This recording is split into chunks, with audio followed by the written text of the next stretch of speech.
आपके द्वार आ पहुंची है सरकार एक बार फिर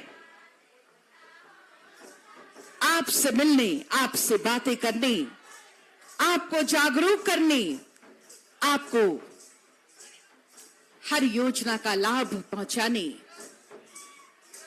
जोरदार तालियों के साथ स्वागत और आगत कीजिए हमारे बीच आपकी योजना, आपकी सरकार, आपके द्वार कार्यक्रम के माननीय मुख्य अतिथि, माननीय मुख्यमंत्री झारखंड श्री हेमंत सोरेन जी का जोरदार तालियों के साथ स्वागत करें। बहुत बहुत स्वागत और अभिनंदन माननीय मुख्यमंत्री जी का इस मंच पर। बहुत स्वागत और अभिनंदन हमारे सभी माननीय विशिष्ट अतिथि गणों से मैं सादर निवेदन करती हूं दीप प्रज्वलन में आपके सहयोग के लिए।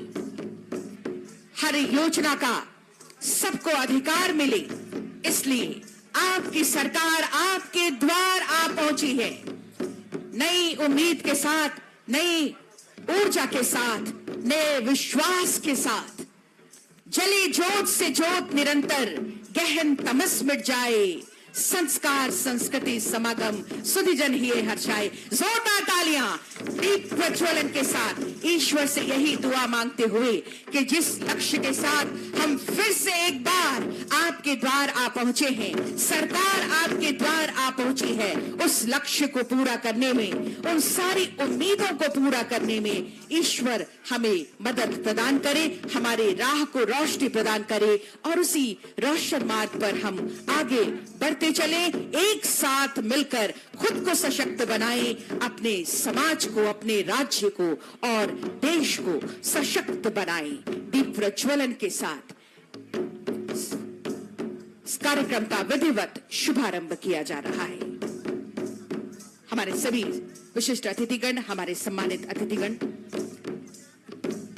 दीप प्रज्वलन कर आज के इस कार्यक्रम का विधिवत शुभारंभ कर रहे हैं। ईश्वर से यही दुआ है कि कामयाबी हमारे चरण चूमती रहे, दीपक से हम दमकते रहें और जग को रोशन करते रहें।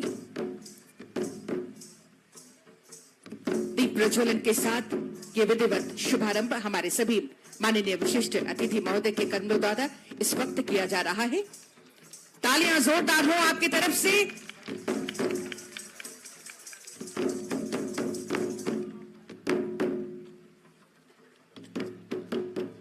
इस कार्यक्रम के माध्यम से योजनाएं तो एक एक व्यक्ति तक पहुंचेंगी ही, साथ ही साथ आप सबको, समाज को जागरूक बनाने के लिए हम बताना चाहेंगे माननीय मुख्यमंत्री जी को, हमारे सभी माननीय विशिष्ट अतिथि गणों को कि समाज के लोगों को जागरूक करने के लिए लगातार यहां प्रयास किया जा रहा है। जो यहां की सबसे बड़ी समस्याएं हैं, डायन प्रथा, ड्रग और झोला छाप डॉक्टर, इन सब पर आधारित नुक्कड़ नाटकों की भी प्रस्तुति अभी अभी यहाँ हुई है और अभी आगे भी होती रहेगी, ताकि लोग इन चक्रों में ना पड़े, खुद को जागरूक बनाएं और अंधविश्वास से बाहर निकल।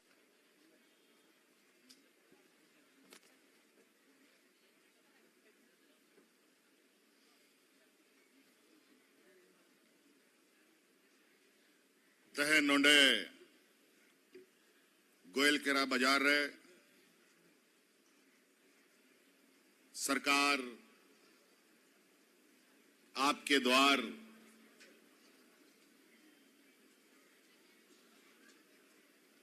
दूसरा चरण, आपकी योजना, आपकी सरकार, आपके द्वार कार्यक्रम रे मंच रे आयमा होड़ मेना कुआ संबोधन आयमा बो राजम के दा सनाम मानवतान को अलिंग सेन को अडेडी सरहाव गुणमनाव जोहार और विशेष आबोरन मानकी मुंडा पहान गुड़ित नायके सनाम को अलिंग सेन खोन अडेडी सरहाव नोंडे सेटेरो लगी और गुणमनाव जोहार।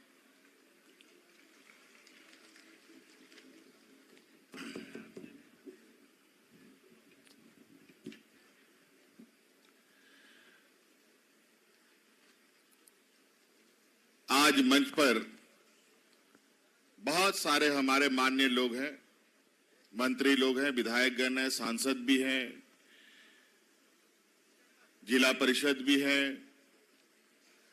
और सभी लोगों ने थोड़ा थोड़ा करते हुए लगभग सारी बातें आपको बता दी हैं। आज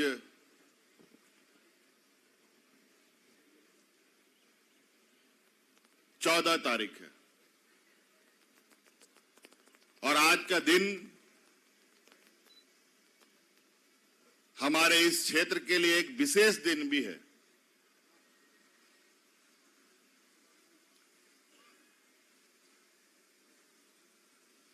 और इससे पहले एक विशेष दिन में ही हम लोगों ने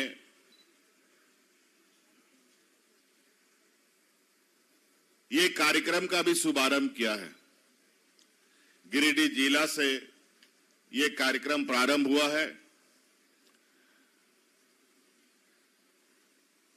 और समय समय पर हम इन कार्यक्रमों को कैसे तरीके से चलाया जा रहा है, इसको देखने के लिए विभिन्न जिलों में, पंचायतों में, प्रखंडों में हम पहुंचकर ये स्वयं इस चीज की जानकारी लेते हैं कि जो हम लोग यहां के गांव, गरीब, किसान, मजदूर लोगों के लिए जो काम कर रहे हैं, उसका लाभ यहां के लोगों को मिल रहा है कि नहीं मिल रहा।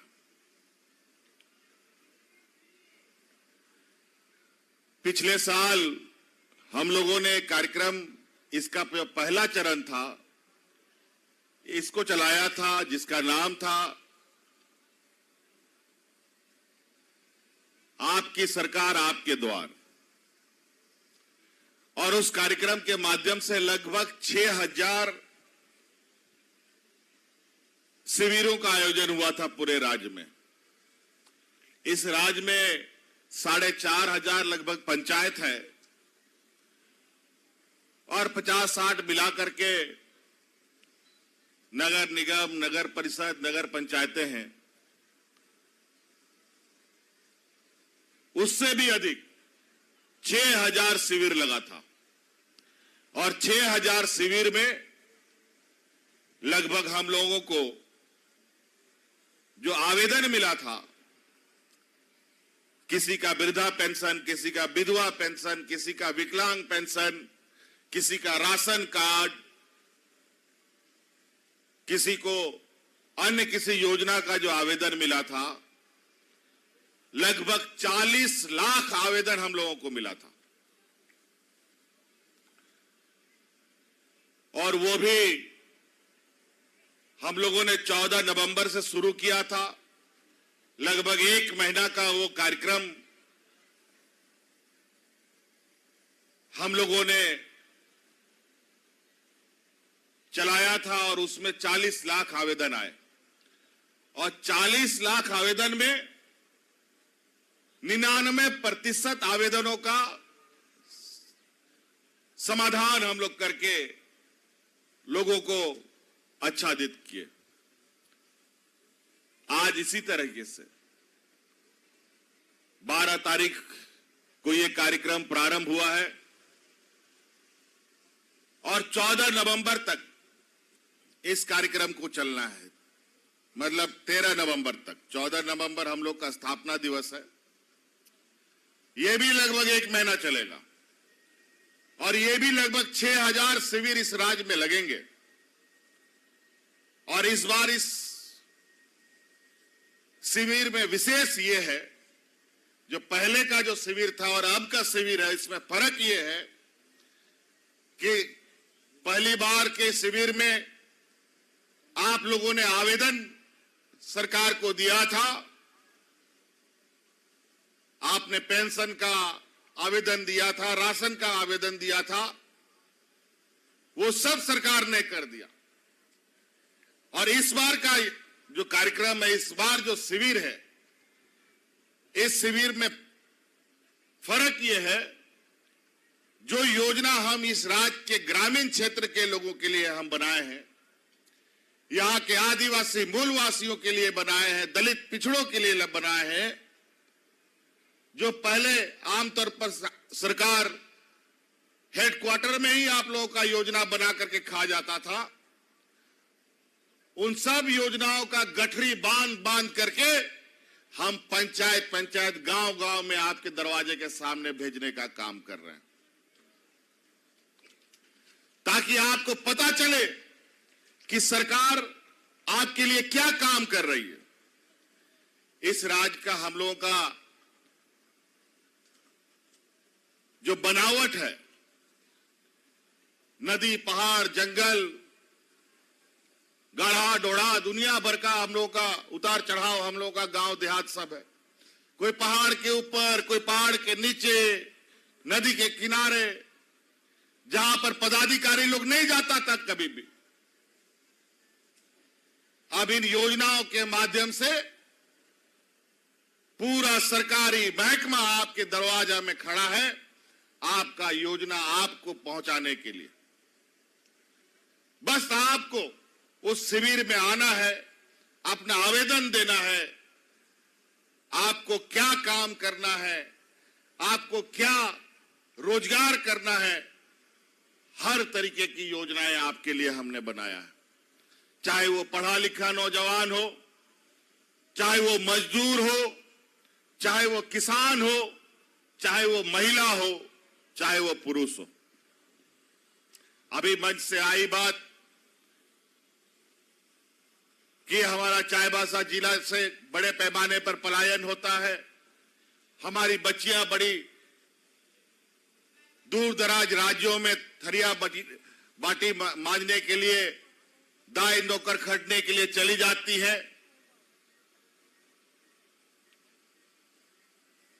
हमारा आपसे आग्रह होगा कि आपको दूसरा राज्य जाने का जरूरत नहीं है,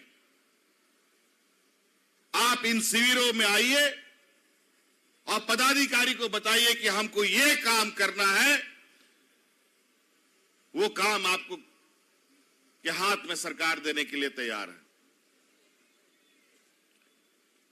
क्यों आप दूसरे के लिए बर्तन मांजिएगा? आज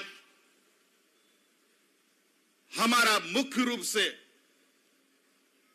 ग्रामीण अर्थव्यवस्था, गांव में रहने वाले आप किसान भाइयों, ग्रामीणों, जिसके लिए आप मजदूरी करते हैं पैसा कमाने के लिए, वो पैसा आप कैसे कमाएं, वो योजना हमने बनाई।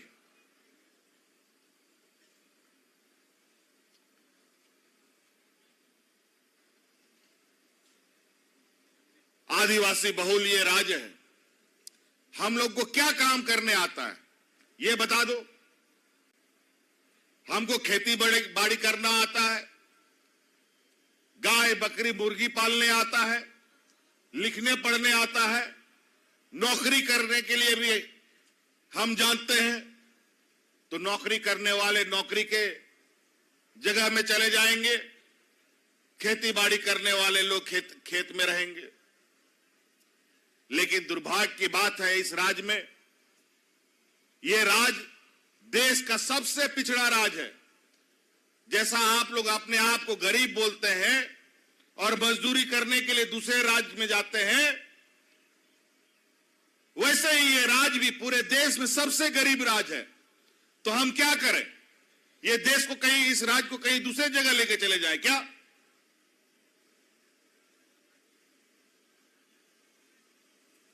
ऐसा तो नहीं हो सकता। तो हमको अपने पैर पे खड़ा होना होगा। कैसे खड़ा होंगे उसका उपाय सोचना पड़ेगा, उस पर काम करना पड़ेगा। और आज उसी काम के लिए हम लोग दिन रात लगे। सरकार बना, हम लोग सबसे पहले कोरोना में फंस गए। 2 साल तक घर में ताला लगा करके भी रहे।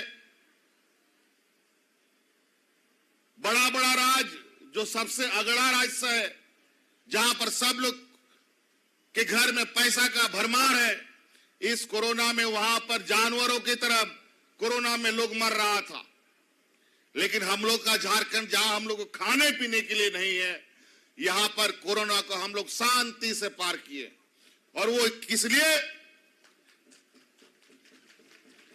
किसी को मरने का जरूरत नहीं पड़ा, क्योंकि उस समय जब हम घरों में ताला बंद करके रहते थे, तो हमारा इसी राज्य की बहनों ने, JSLPS की या महिला समूह की महिलाओं ने गांव-गांव में, पंचायत में मुफ्त में खाना बना बना करके आप लोग को खिलाया था।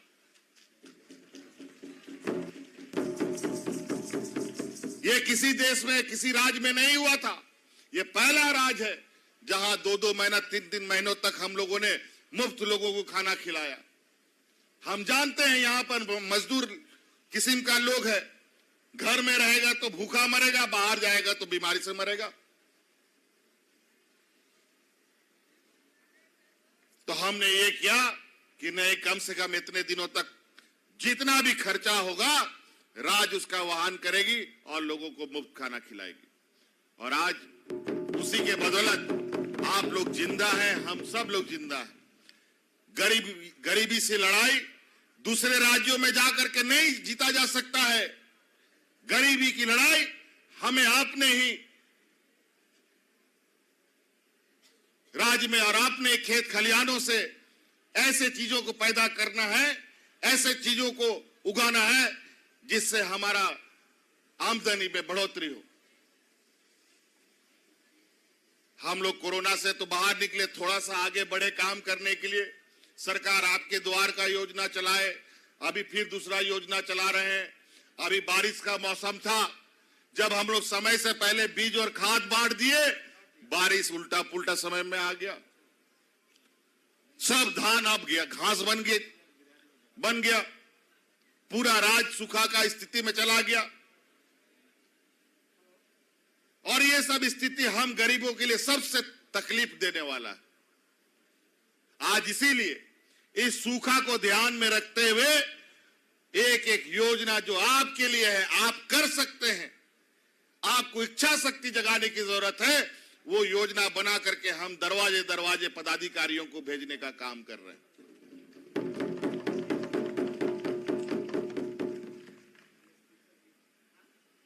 आज क्या बड़ा बड़ा व्यापार या छोटा व्यापार क्या बाजार का ही आदमी कर सकता है? हमारा ग्रामीण क्या बाजार नहीं कर सकता?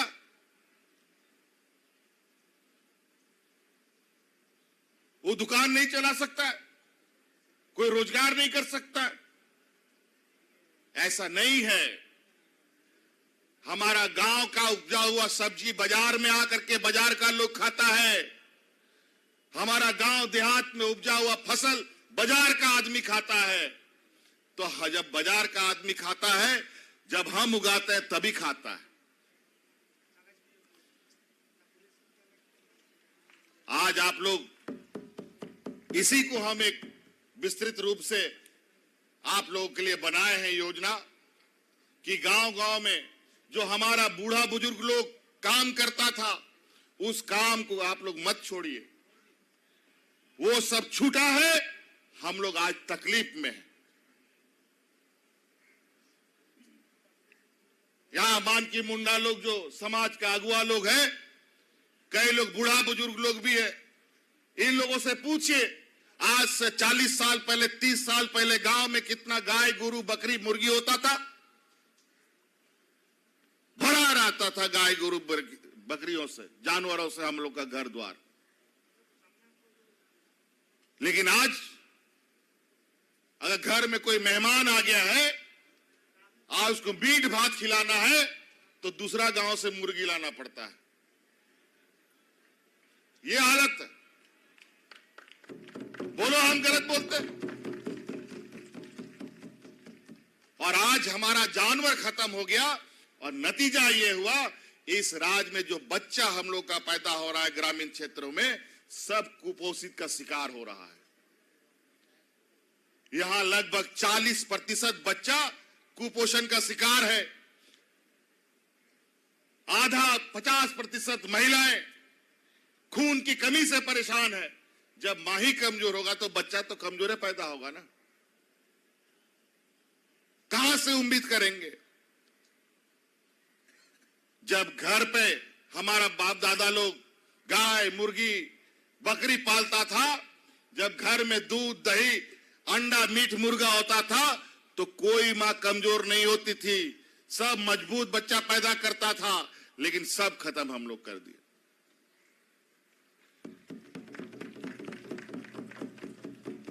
लेकिन खाने का शौक आज भी है। आज बाजार का लोग भी दूध पीता है, मीट, मुर्गा, मछली खाता है, अंडा खाता है। तो क्यों नहीं हम गाय पालें और दूध उगाएं? क्यों नहीं हम मुर्गी पालें और अंडा निकालें? क्यों नहीं हम बकरी पालें और मीट बनाएं? क्यों नहीं हम सूअर पालें और मीट बनाएं और बाजार में, हाट बाजार में लोगों को बेचें? क्यों नहीं कर सकते ये काम? ये तो हमारे समाज के अंदर में हम लोगों के वह काल से ये चला आ रहा जी।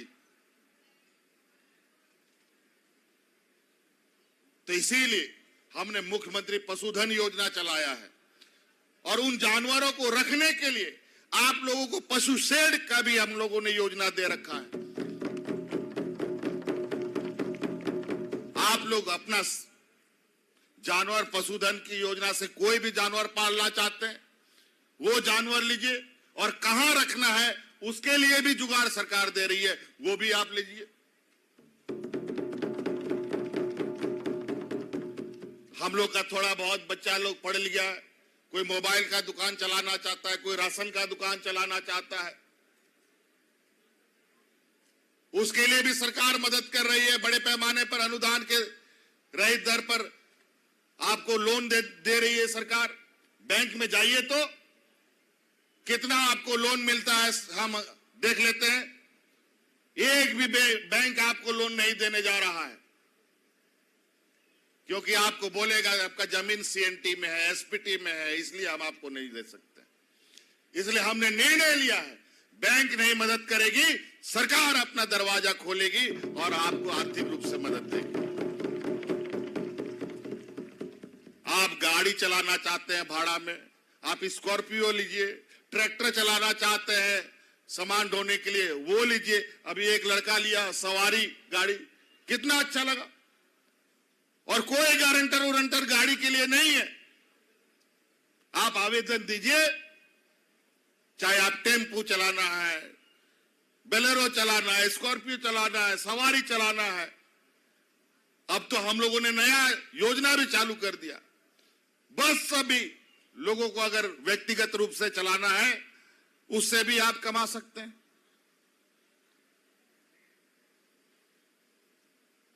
तो बहुत सारी ऐसी चीजें हैं इस राज्य में जो गरीबी की जो अभिशाप, जो गरीबी की जो बकड़ जाल में ये राज्य फंसा है, इससे निकलने के लिए सिर्फ सरकार नहीं, आपको भी हाथ पैर मारना पड़ेगा। नदी में जब डूबते हैं तो बिना हाथ पैर मारे थोड़ी निकलते हैं जी। और इस राज्य को 20 सालों में गरीबी के कुआं में ढकेल दिया गया। जो भारतीय जनता पार्टी, ये कमल छाप वाला डबल इंजन की सरकार ने लूट लूट कर इस राज्य का हर चीज, चाहे वो ग्रामीण क्षेत्र, ग्रामीणों की बात हो, चाहे शहरी की बात करो, चाहे खनिज की बात करो, लूट कर पूरा राज्य को खोखला कर दिया। बड़ी मुश्किल से 2019 में हम लोग को सरकार तो मिला, लेकिन साथ साथ में कोरोना भी मिल गया। लेकिन हम लोग हारे नहीं। हम जानते थे कि इन 20 वर्षों में इन बेईमानों ने क्या काम किया है। इसीलिए हम भारत सरकार से बोले थे, जो डबल इंजन का एक इंजन दिल्ली में बैठा है, उससे हमने कहा कि हमारा यहां गरीबों को, हर गरीब को हम पेंशन देना चाहते हैं, हर गरीब को राशन कार्ड देना चाहते हैं, हमारा कोटा बढ़ाया जाए। लेकिन भारत सरकार का कान में जूं नहीं रेंगा। हम जब महीनों इंतजार किए, कोई जवाब नहीं मिला, तो हमने ये निर्णय लिया, अब इस राज्य का हर 60 साल का उम्र को हम पेंशन देने का काम,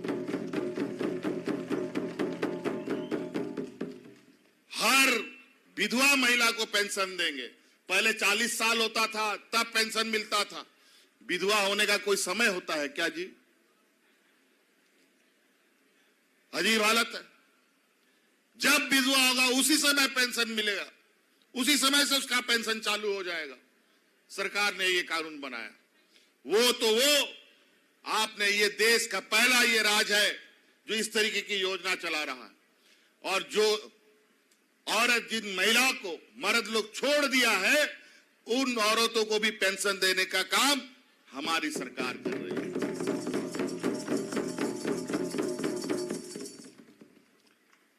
बच्चों का पढ़ाई लिखाई को लेकर के हम लोगों ने अभी सावित्रीबाई फुले योजना हम लोगों ने प्रारंभ किया। इसमें बच्चों को 2,500 रुपए से लेके 5,000 रुपए तक का हम लोग पैसा इन लोग को हर साल देंगे। और जब ये 18 साल की हो जाएगी, एक मुश्त उसको 40,000 रुपया देंगे। लेकिन इसके लिए स्कूल आना पड़ेगा।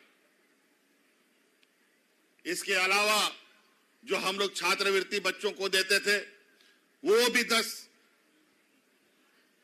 2 गुना 3 गुना हम लोगों ने कर दिया है। और अभी तो स्कूल की जहां तक बात आई है, मैडम ने भी कुछ बातें रखी, यहां डिग्री कॉलेज की बात है।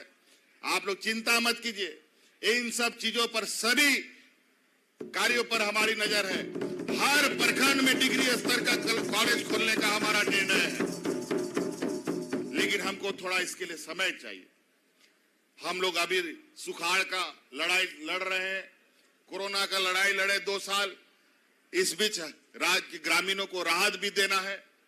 अभी हमारे श्रम मंत्री जी ने कहा कि यहां से जो मजदूर बाहर जा रहे हैं, उन मजदूरों के लिए हम लोगों ने कितने सारी योजनाएं चला रखी है। 5 लाख 6 लाख तक का बीमारी का इलाज आप करा सकते हैं, पेंशन ले सकते हैं। तरह तरह की योजनाएं हैं, 50 तरह की योजनाएं चल रही है। लेकिन इसके लिए आप लोगों को, हम लोग को श्रम विभाग का ऑफिस में आकर